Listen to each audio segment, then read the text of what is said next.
Hello and welcome to YHTV's Trinity of Life. This is episode 35. I'm Christina Suzuma, your host of this program. Today, we are honored to have with us a lovely individual who strives to help others create balance in their lives through art therapy.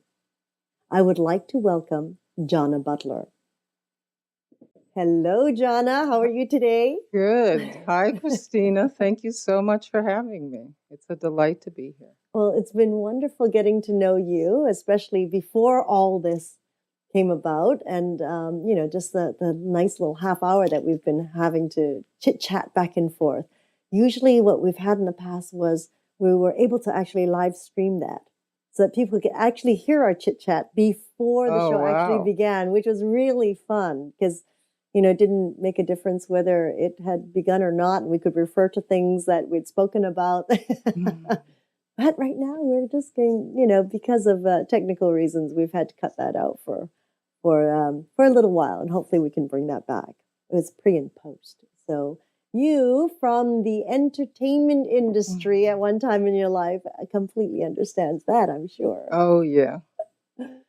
So, Jonna, could you tell us a little bit about yourself, like where you're from and Sure. what you've done and your journey? I am originally from the Midwest. I grew up in Minnesota and in Montana. And at an early age, I got into the entertainment business and started working doing music videos and commercials and some films as a production designer. And from that, I moved into directing. So it's been a 30-year span, kind of. Wow, that's amazing. We need someone like you here to be another part of our whole thing. So wow, that was a 30-year span. Well, kind of.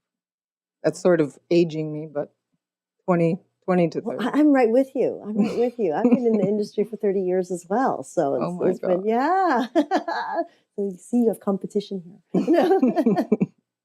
So what brought about, from that whole entertainment industry, which it's kind of interesting for me. It's sort of like living the world of make believe, and and then coming into this world where it's factual, it's alive, it's something we have to face every day.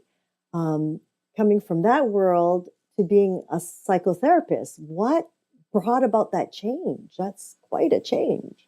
It is. With film or production design, you have kind of instant gratification because you see what you made, it's right there, it's done. Mm-hmm. Whereas therapy is something different. It's not as tangible. It's often very subtle. It often takes a long time to see results. But it is also very rewarding.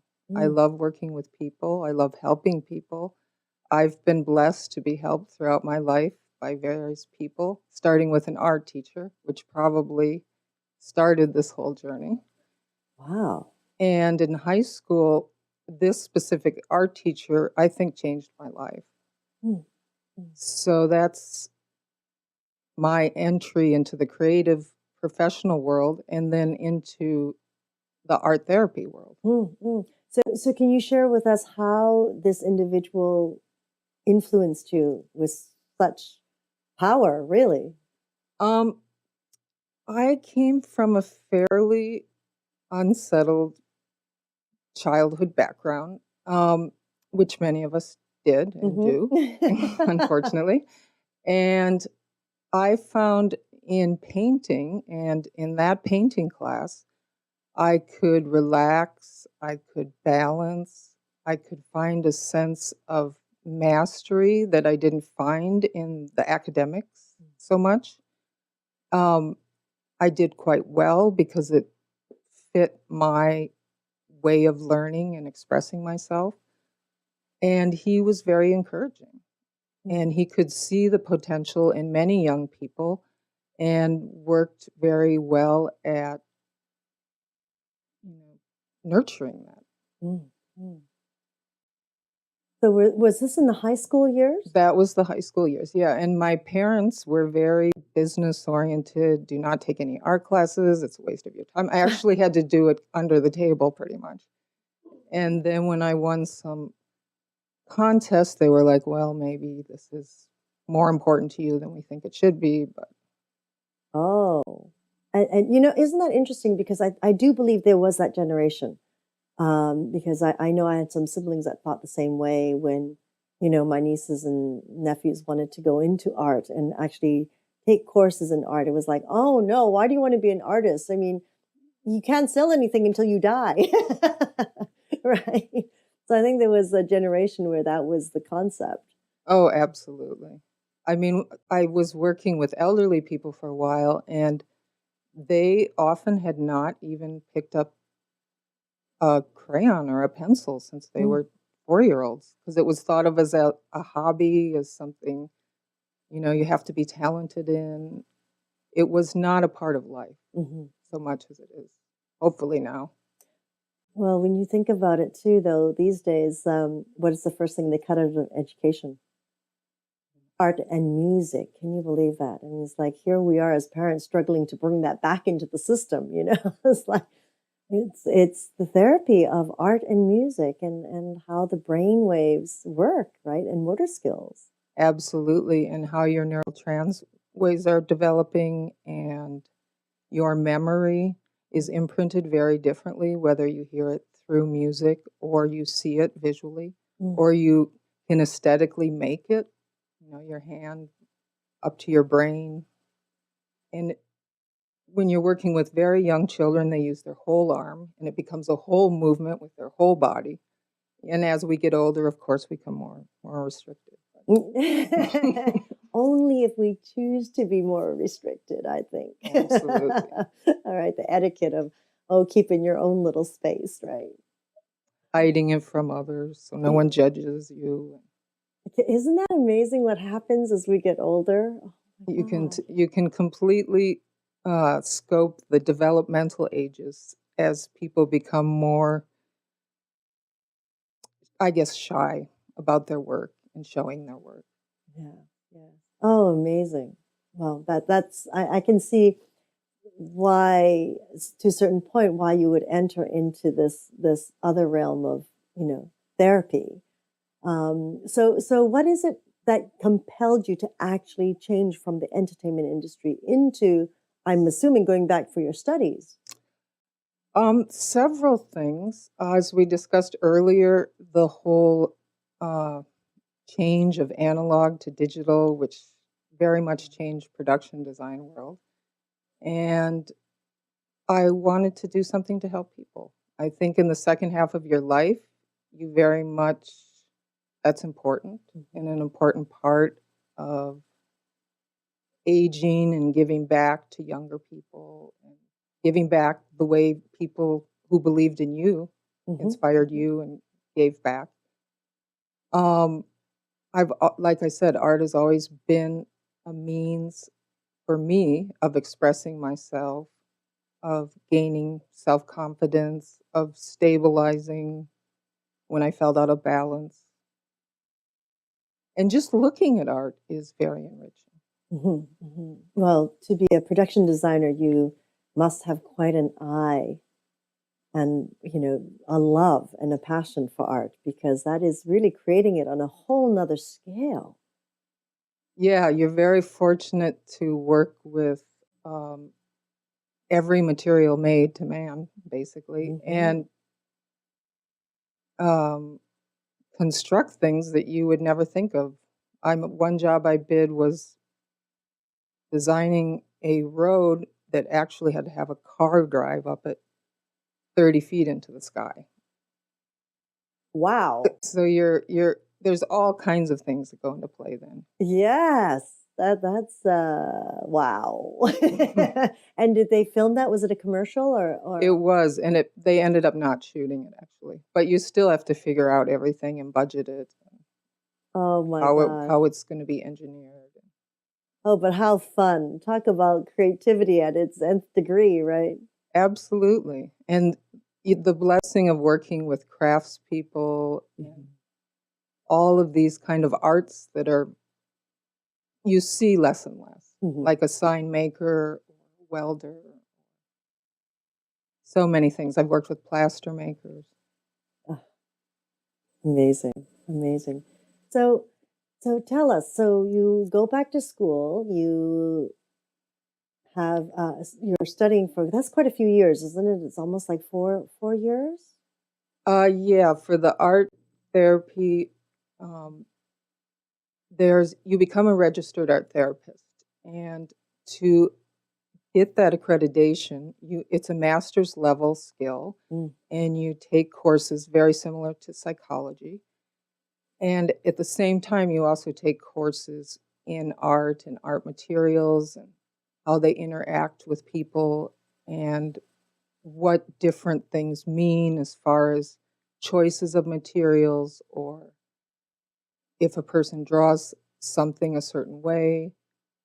I mean, we're able to diagnose and analyze, but that's only one small segment. And Mm. I never want to say that because then that makes people afraid to draw spontaneously because Right. they're thinking, what is she thinking? And does this mean that? And Hmm. I mean, that actually happened in school. Once we kind of knew, oh, this means that, Oh, we weren't doing that anymore. how funny! How funny! Um, even through art, we don't want to express ourselves, right? After we know what it could mean.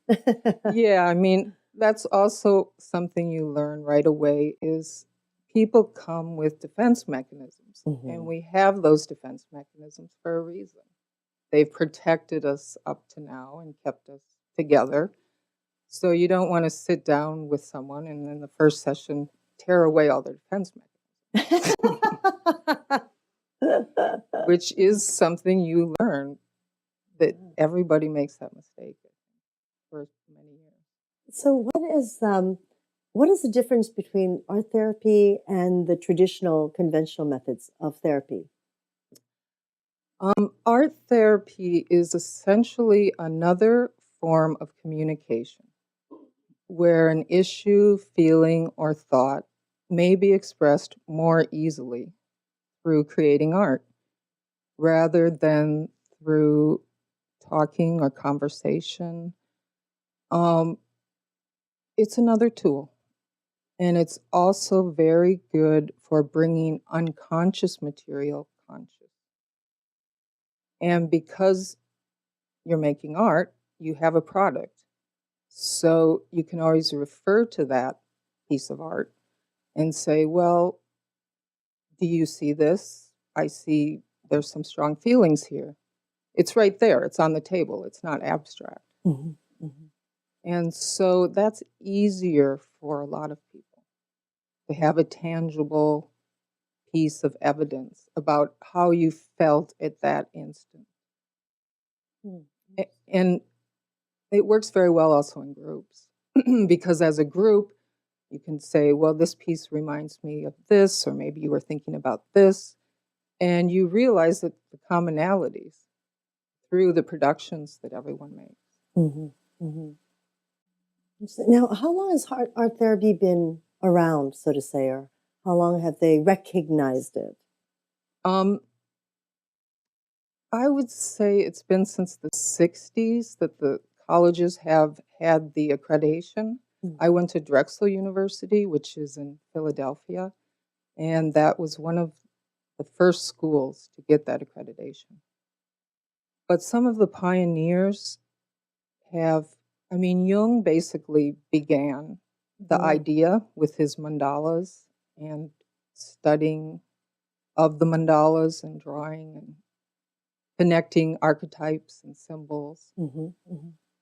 And then I would say in the 20s and 30s, it was picked up by Americans and then further developed into a scholarly study and accreditation and licensing.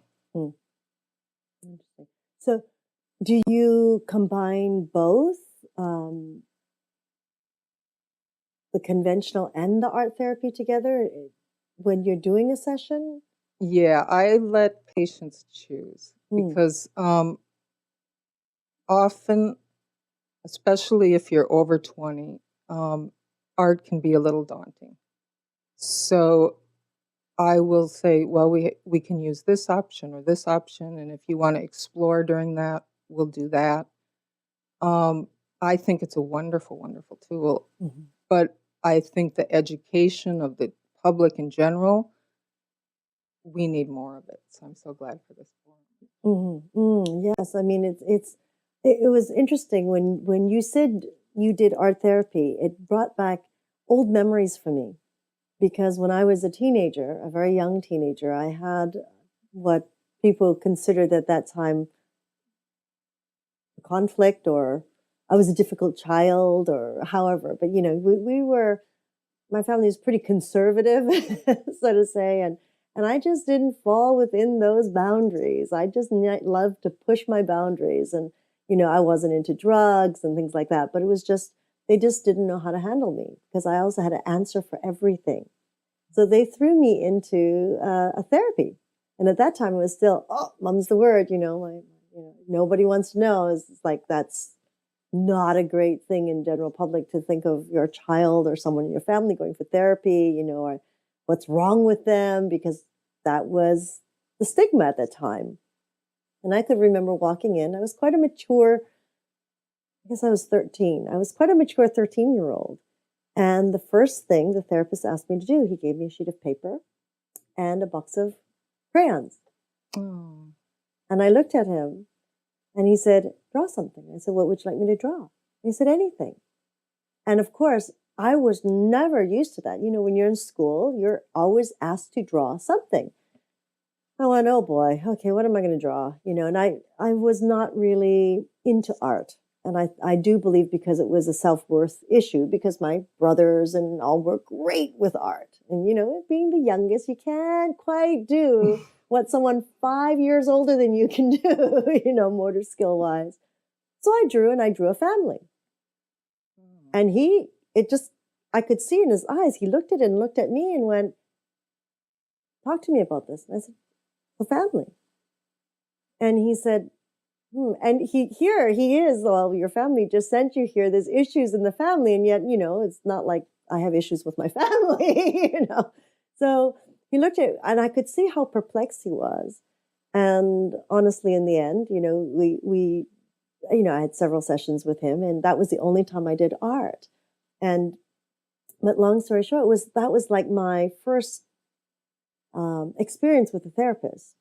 Wow. Yes. So, and almost, the only experience with a therapist. So doing that and then hearing you say that you do art therapy, it made me kind of think about that and go, oh, how interesting. Like from back then to now. And it's like, how has it evolved to now? And what is it you would be able to analyze and see through the art this day? Absolutely. I mean, doing a family drawing is very, very informative. And it is something for people that are in therapy longer that we very often do. And it brings up a lot of anxiety. So it's Mm. interesting that you went straight there. I went straight there, and he even questioned. He says, "So why is everybody happy? Because they're happy." Mm. It was really interesting, yeah. But to not know what to draw, and then this is the first thing that comes to mind, so I just drew it. And he says, "Aren't you angry with them?" I said, "No." I said, "Why? Why would I be?" So I'd always ask a question after a question was asked of me. So I don't think we quite hit it off very well, actually. It's very hard at that age. I mean, it's an age where you already don't trust authority and you're being sent somewhere because you're supposedly a bad child. And so the setup's already a lot to deal with. Right. And and that often is how art crosses the border because Yes. it can help young people connect more with their authentic self Mm, and not the mm, self they put forward to the public or the family. mhm. Um, and the art will cross that line for them. Well, it makes sense. It makes sense. Now, is this mainly for children, would you say, or I believe that children respond just magically to it because it's so natural for a child to create and to draw or make collage. It's Mhm. just part of their being. And as we get older, we become more critical of our Mm. products. So it becomes a different situation. But I have worked on the spectrum from 2-year-olds to 95-year-olds. In every age group, there was something for them. For the 92-year-old, maybe they have motor sensory issues or dementia, and the art Mm. is a way to get through to another part of their brain and to stimulate what is remaining of their cognition and the sense of self-expression. You know, you can take, often with elderly, I've used ink and rollers, and just to have that big ink splash across the page with a form is so, it brightens them right up. How interesting. Because So, it, so they would do the splotch themselves, or yeah, and a lot of times the rollers might have a texture on it or a pattern or a Mm. flower. And depending on the cognition level of the person, if it's a one-step process or a two-step process, doing the rolling and the ink is one step. So it's very accessible and you immediately have something very nice Oh, and big because often vision impairment comes as we get older. mhm, mhm. Mm. And you sort of can't fail because It's just a roller. yeah. And so uh, how about the pens or other craft material? Do you find that the elderly will also take to it really well, or is it more difficult with their motor skills? It's almost like that cycle of life where that child's motor skill of holding the pen. I find in a lot of elderly that I work with, their motor skills start to go because of arthritis or just the lack of movement and exercise in their hands. Oh, that's a good point. We often adapt things for their hands, such Mm. as putting something to make the grip easier on a marker or a paintbrush. 3D materials, great, Mm. because it's 3D, so it's in front of you and you're working it in a three-dimensional way, which Mm. is also easier for the brain than 2D projection. So when you said it would be like clay or something like that, is Yeah, that what you mean? clay, model magic. Sometimes I had to be careful of people eating things. Mm. Um, but cooking was something else I've done. At UPenn, they had a um, independent living situation where they were trying new things for elderly. And one of them was cooking. And it was wonderful because people in their 90s, cooking is part of their life. I mean, especially women, but also men. And the smells of cooking and Mhm. sitting down and being served and whatever their capacity was to contribute between the smell and the sensory and the body, it it just did miracles for some of these people who were often in the final stages of dementia and very close down and hard to reach in other ways. Mhm. Mhm. That's so cooking was another form of art. Yeah, absolutely. Oh, that's wonderful. I love that because I love to cook. And I've always food is life and gift, and for everyone to take part in some way is it's it's creative. It's creative, and as you say, the taste, the smells, it sort of The makes all this. memories it evokes. Yes, yes. Wonderful. Wow.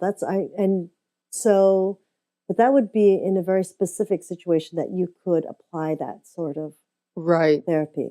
Um, I've also worked in a situation where we did that with adults, but you do need a kitchen facility and you need to safe-proof things depending on the Hmm. clients. Hmm. And a lot of facilities don't have that, but it is an optimum thing Mm. Oh, how fun. I'd like to do that one. to I'd like to do that one.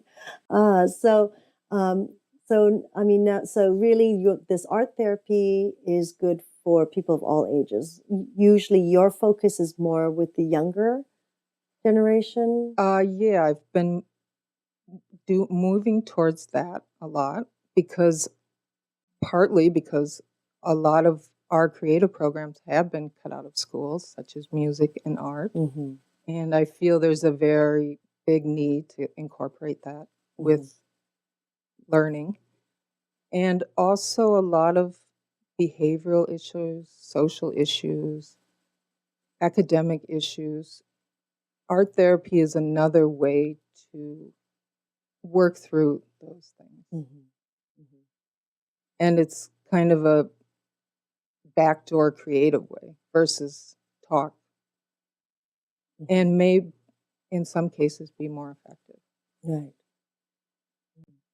I wonder what it would be like to start implementing that because the schools, I mean, I know they do their best and teachers, still believe in the art and music.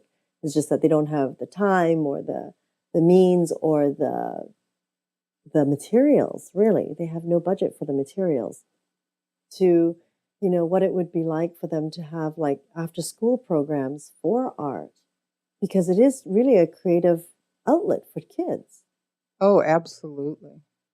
Um, and a way to express what they're feeling Hmm. in a way that for many kids is more natural. I mean, a child, for instance, that's having issues with social anxiety, it's not going to want to talk. So, using art materials is another way to express what's going on. Mm. Mm. And also, I've used it in video game addiction. Oh, And it's another way to branch into something more creative. interesting. Can you elaborate a little more about video game addiction? Um, I do believe a lot of parents out there, between the video games and the iPads and the iPhones now, they would like to hear this one. well, it's a way to, I say, shake things up for a better word. Um, you're working with materials that you might not have worked with before. You're doing it in real time, real life with your whole body.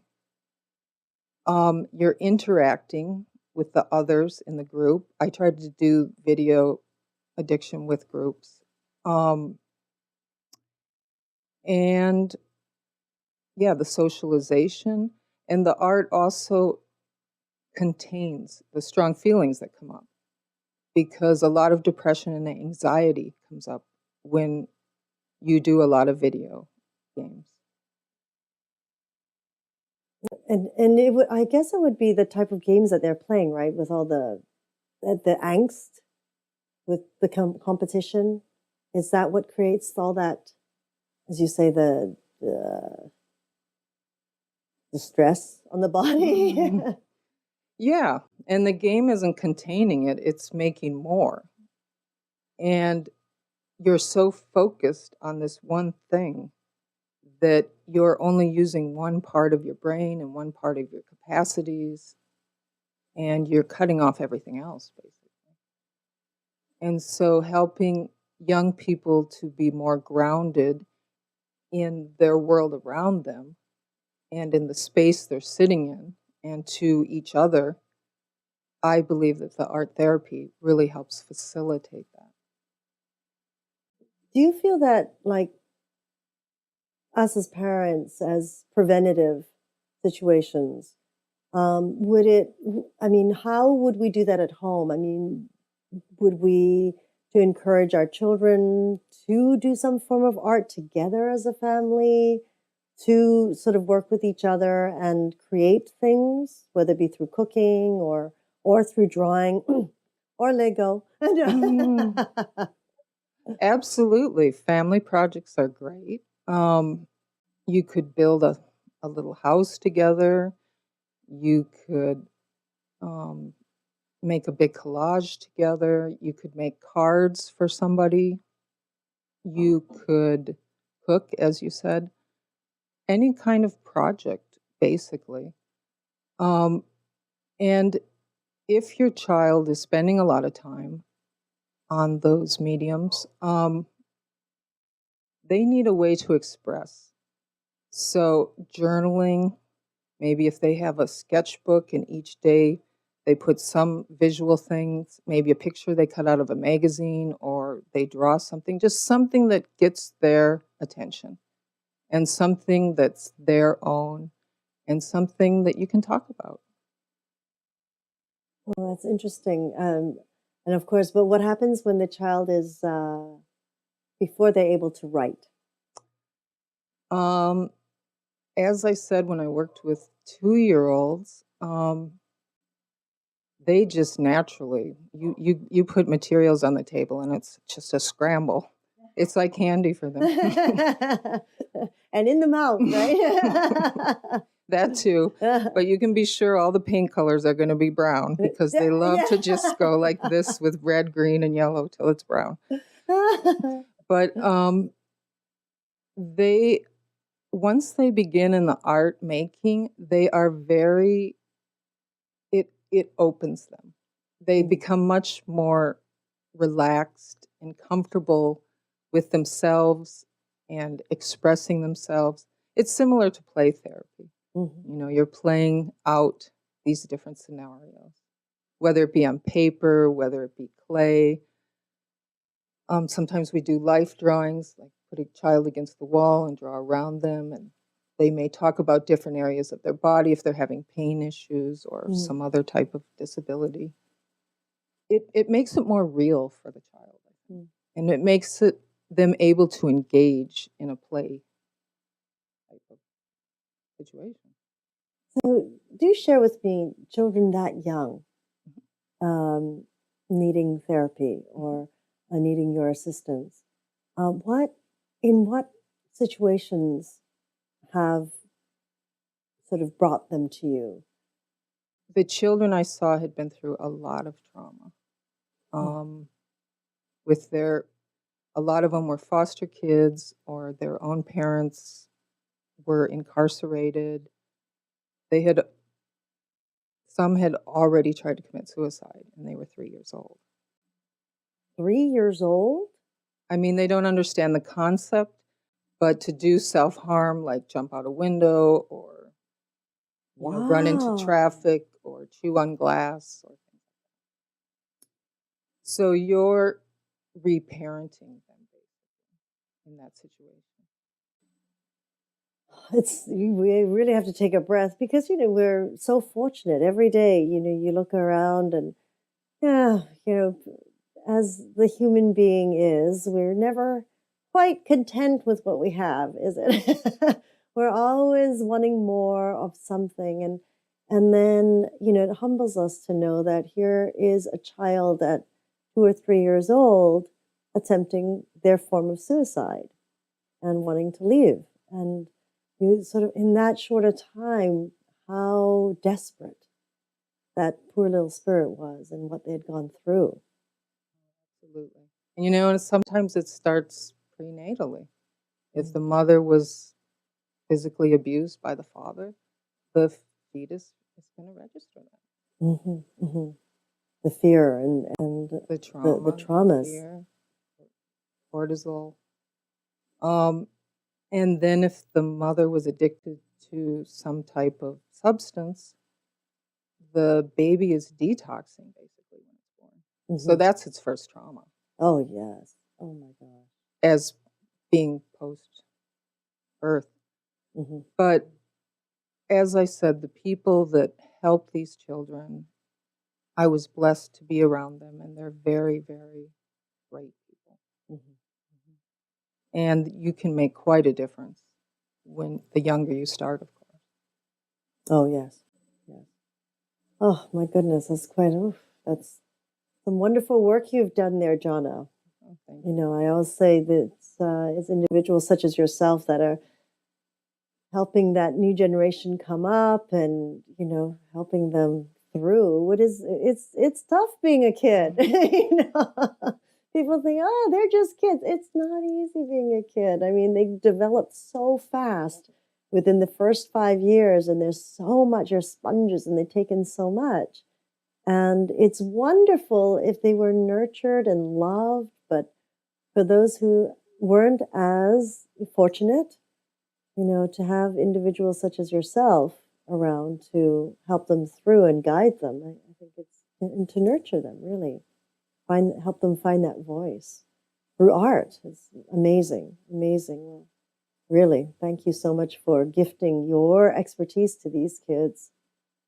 Um, what do you think, or how do you feel, Jonna, with okay, we've kind of talked about technology and how that's sort of shifting our world and our kids. Now, there's a whole nother generation that's coming through now that, you know, it is a form of art where they begin to actually mark their own bodies with tattoos. What does your core of experts, how do you see that? Or what is that new generation about? You know, I always think about tattoos and piercings as wanting to belong to a certain group Mhm. or kind of a way to say, I'm a part of this group.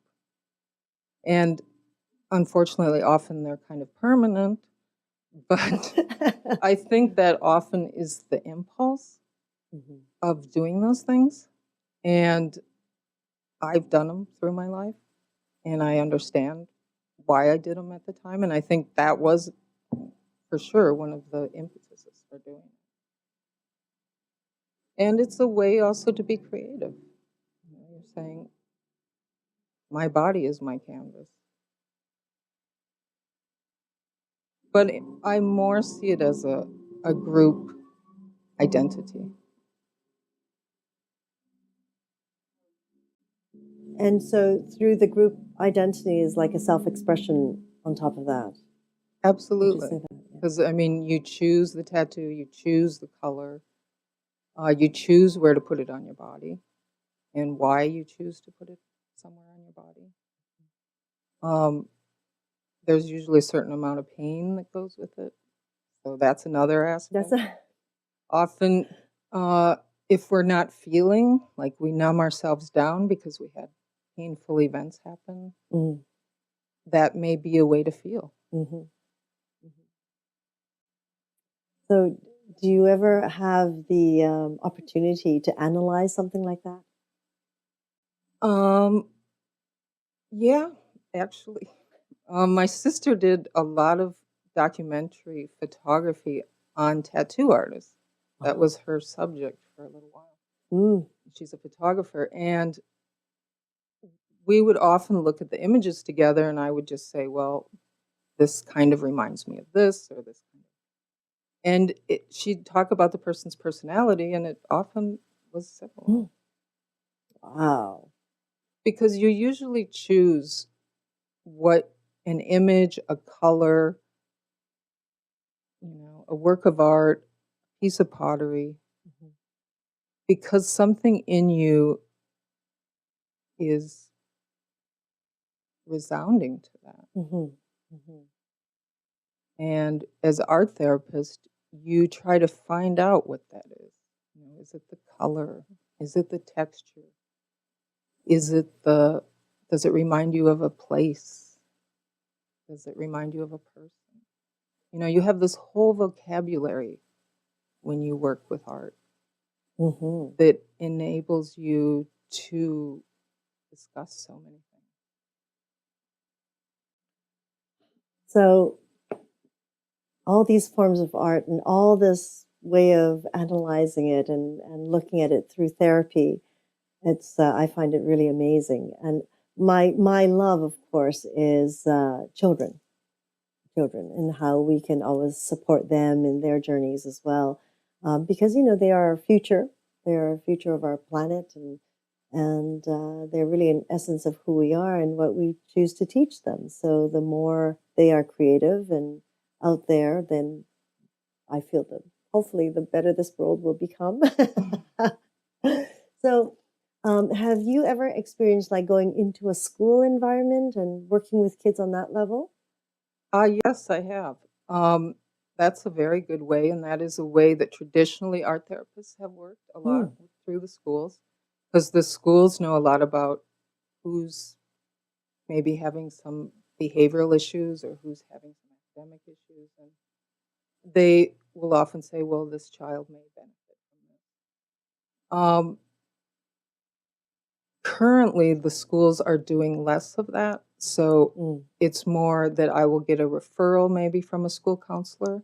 So I'm seeing the person outside of school.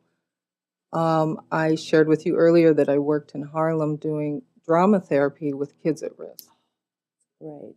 and that was an after-school program, and the kids loved it Mm-hmm. because basically a lot of kids, especially inner city urban, are in a institution with fluorescent lighting from 8 in the morning till 6 at night. And they're eating crappy food and they're not able to move around. Just the normal things that everybody needs. Mm-hmm. Mm-hmm. So giving these children the option of moving around, of expressing themselves, of being creative, of having some self mastery is just really great. Mm, mm, wonderful. So, Jonna, would you like to give us uh, experience on what you do and how you do it?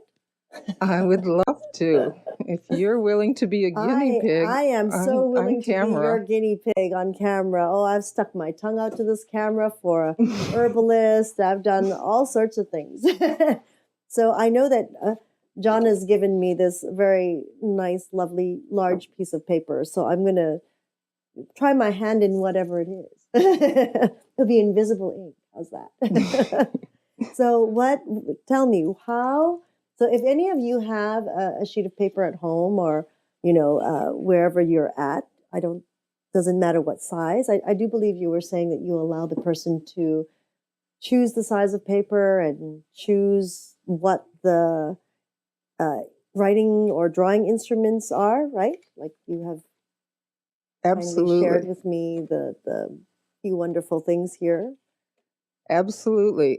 We try to provide at least three sizes of paper, from 8 by 10 to 11 by 17. Well, not quite that small. um, so that people can pick a size that they're comfortable with. Hmm. And the same with the media. If you would like to use pencils, crayons, pastel, markers, whatever you feel comfortable in. Because I don't want to give someone a pencil and it's just not their thing. Right, right, right. And of course, what we discussed was the size of someone's hand and the hold, where if they're really little, they need those really big, thick crayons, right? Or if they're much older, that's what they like.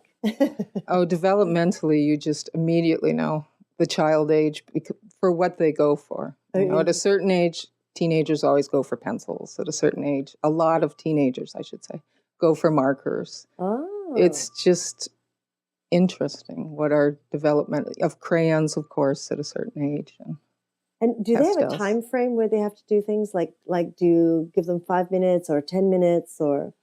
Usually, for the tasks such as we're doing now, I would give people maybe 20 minutes Mhm. because we usually have a discussion ahead of time and then afterwards we all talk about it when you see what comes out from your own drawing. Mhm.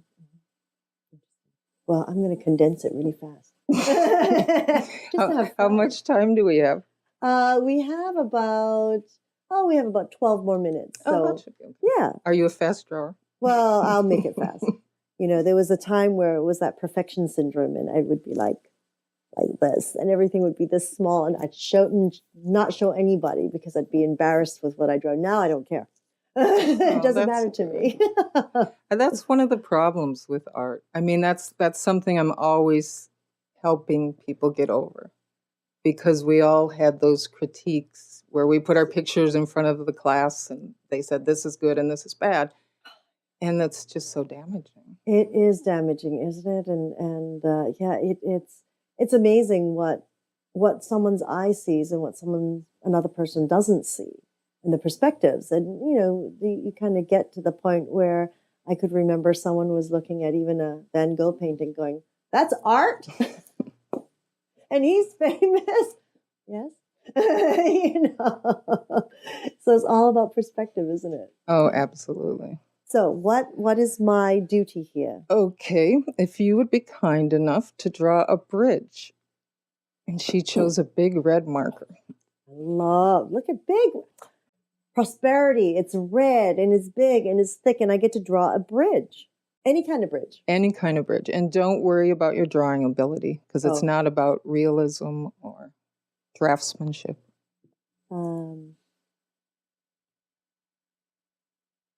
See, right here, we're already doing therapy, because it's a holding environment. I should be making you feel safe, though we're broadcasting. Oh. It should be a different feeling than if you were just drawing at home. I love this big, thick thing. Okay. Okay, so on each side of your bridge, great. I want you to, if you would, label, like, what is the bridge connecting? It can be a real label like New York, New Jersey, or it can be a fantasy. And you can either draw it or write it. Oh, really? Oh, okay. Well, too late now. I prefer drawing always, but some people have had enough by that point.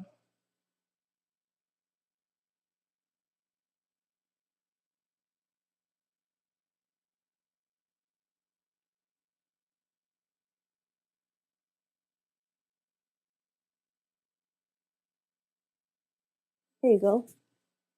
Great. And what is the bridge going over? Oh, it's just connecting the earth to the universe. Okay.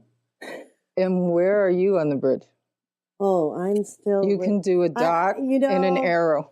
A dot and an arrow? If you don't want to draw a person. Oh, I can do some people draw a car. I mean, there's all different ways to represent you. Well, this is really interesting, because I'm here, and I would say that these aren't halos. These are just, how's this? My chakras there. Oh, great. That's really great. They're fun. It's like, oh, that's kind of cool. I love drawing fast because I can't think. Well, so what do you notice about your drawing? What do I notice? Let's see. There's lots of sections. One. And what's interesting is each of my little circles, not really halos, but my little chakras, whatever you can call them, is actually on each step. Well, that's kind of cool. That's great. And they're all connecting by one thread. Absolutely. So is the bridge. You use the whole page. And everything's curves. It's curved. Is the bridge going up or down? Going up. It's going up. And are you at the beginning or at the end of the bridge? I'm at the beginning of the bridge. Exactly. But spiritually on the bridge. Great. Woohoo. So some things we might explore is it hard to get up that bridge because it is going up? You know, someone else might have chosen to put themselves at the end of the bridge, and it might be going downhill. Oh, no, this is a hard bridge. There's many more steps to this ladder on this bridge. And it goes up, it doesn't come down. That is true. It's a one-way bridge. There you go. and it's connected very well to the earth and universe. Mm-hmm. One thing we might talk about a little is how is the bridge supported? How's the bridge supported? Interesting. I from its ends. Because often, very many people, myself included, draw a bridge without supports. And then we might talk about, do you need more supports in your life?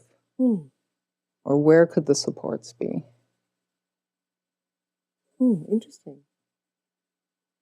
No, not this one. Yes, it's connected right at the beginning, right at the end. I mean, it's pretty well connected. It's not like connected by a string. It's the whole bridge goes from the earth to the universe, the center of it. Lower? Lower? Oh, I see, because I can't see what I can see. You all are seeing something different. And then the other question I might ask is, what's the difference between where you're starting, Earth, and the universe? What's the difference? In those two places for you in your mind. Well, Earth is linear. So it's how we live. It's where we're at right now. The universe is more the connection of the spiritual. So that would be what I would consider more the nirvana, the other states of embodiment, or not embodiment, but of being, basically. So more spiritual. Great. With the universe, you've drawn it this way? Okay. with more detail. You have more of the cloud thing going on. Yeah. Well, I think because there's so many universes. Now that you ask that. I didn't think about it then. I didn't think of clouds. I just thought, oh, there's more strokes up here. Well, that's good, because normally the more foliage or trees or detail is more of a nurturing place, because the earth is kind of bare down there a little. Oh yeah. And the universe is more flowing. I mean, it's bigger, it's softer, it's more detailed. It has more of a presence. Yes. Yeah. So you are very much going up to that. Well, that would be the hope, huh? Yeah. Which way is your person facing? That would be my next question. Up. So he's facing away or towards us? She? No, away. Away. So we see your back. Yes. Okay. More towards the bridge. Towards your goal. Yeah. Okay, well, that's normal. I mean, we normally, when we're meeting someone new, when we're doing this on live TV, we don't want to face forward because we want to, have more privacy. Some people draw themselves in profile. Some people draw themselves from the back. Some people draw themselves from the front. Some people use something completely different to draw themselves, like a McDonald's cup or something. Oh, interesting. Well, with I didn't have 20 minutes, so maybe I could have gone into better detail. But I actually prefer the impromptu, because then the mind doesn't get into it. Does that make sense? Oh, absolutely. Because I think our minds play games with us, and then it's about the perfection, and then it's about the detail, and it is about, oh, is that what I really look like? And that's what would happen with me as an individual.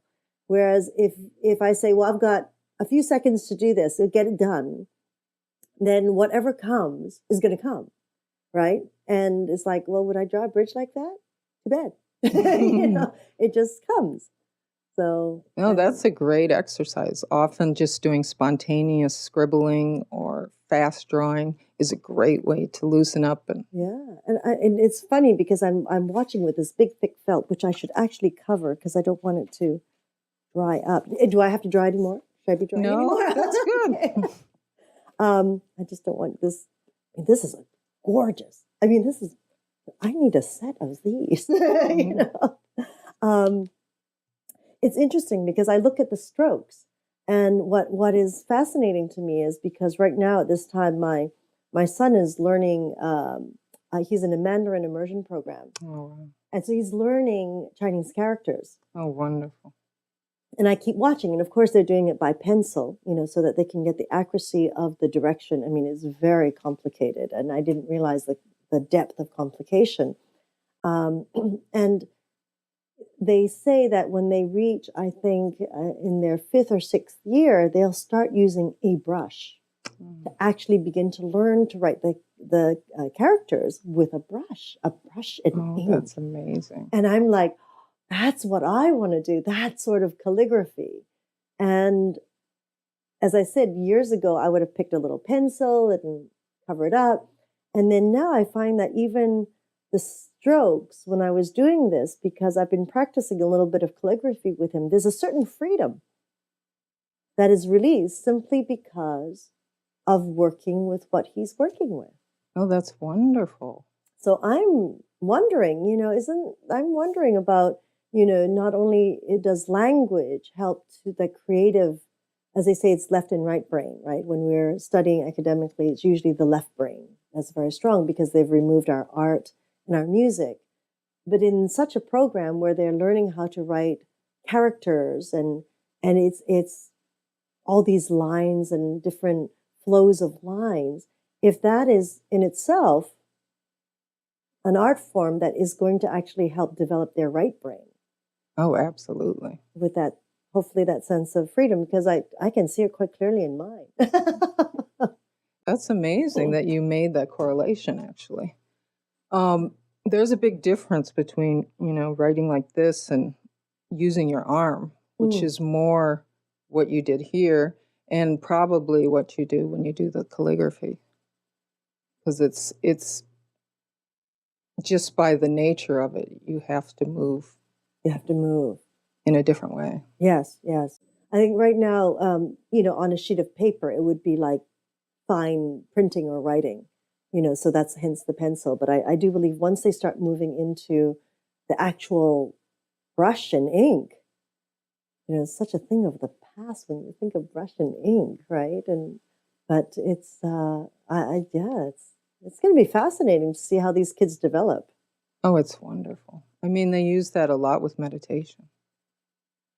Yes. Yes, like the Zen meditation. Is that what you're referring to? It's like the sand gardens, right? Raking the sand.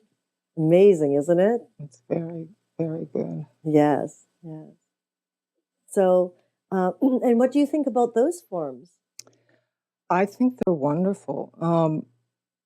Just often in different child agencies I've worked in, we've had sandboxes or sand trays, and the children would bring little figures, or we would supply them, and they would make a whole world within this sand tray and play out whatever they were going through and, have a better ending or a different ending. And it was fabulous because it's so malleable and so textural. And yes. It's a great, great thing. Oh, wonderful. So it's not just pens and papers, it's clays, it's plasticines, it's anything to do with art. Exactly. Any material. I mean, with children, because so much of it is often play therapy, young children, it can be costumes, It can be, it doesn't have to be art per se. We can dress up in different costumes and play act something. And that would be more as a group or more one-on-one? Both. A lot of children like to dress. We would often have a big bag of hats and scarves and coats and shoes, and children just, they go to that and they put it on and they act a character, and it's so natural for them. That's wonderful. They might resolve a conflict with another child in different costumes. One's a man, one's a woman, or one's a mom and one's the baby. Often males, if they didn't get to express femininity at home, they would put on something more feminine and be more feminine for that hour. Hmm. Hmm. Right. So they have a wow. You're going to need quite a Arsenal of things. Yes, yes. I can imagine what your office looks like. All these bins. You're gonna have to keep all these bins. It'll be like walking into an art store. Which would you like today? Costumes or sandboxes or what size paper? Oh, how fun! How fun for you. It is. Because I think the materials themselves make you feel better. I mean, Mhm. without even starting. Like to look at a bunch of colored paper or Mhm. crayons or colored tissue paper, it brightens you. You Yes, know, it's going to make you happier. yes, yes. It's all about play. And then, do you also have music? I do. I've done a lot of music therapy activities with teenagers and with elderly. Mm. Those are two groups that work very well with that. Mm. The teenager, because that's their music, it's their dialogue, it's their world. And the elderly, because it's a part of your brain that can recall songs. Even if you've lost the capacity for speech, you can often sing a song. Yes. And that's great. Because that, as they say, that it connects to a different part of the brain as well, right? Absolutely. The Yeah. music, the tones, and magnificent. Well, Jonna, is there anything you'd like to share with our community before we wrap this up this time? Because I know that we have to bring you back. We did discuss a whole nother different topic, which would be wonderful to get into, which is about women and postnatal and grieving, etc., which we'd love to just focus on that with you. But with this therapy, art therapy for children and all different age groups, is there something that you would like to share with everyone, like how and when they might want to connect with someone as yourself? Sure. I would say that one of the key things that an art therapist does is to help children to recognize and to guide and to work through and reduce or accept emotional, social, cognitive, and psychomotor issues. So if your child is experiencing any of those things, you might want to try art therapy. I think for young people, it's much less daunting than traditional therapy. Mm-hmm. And you, like I said, you have a product that you can discuss with the parent and the child together or do it together. So it's much less threatening. And I just think it's a great way to address issues like that. Thank you so much. Well, thank you, Jonna Butler, for sharing your wonderful expertise with us today. And we look forward to bringing you back. Thank you for um, and asking. and everyone, you can connect with Jonna Butler at her website, which is www.jonnabutler.com, spelled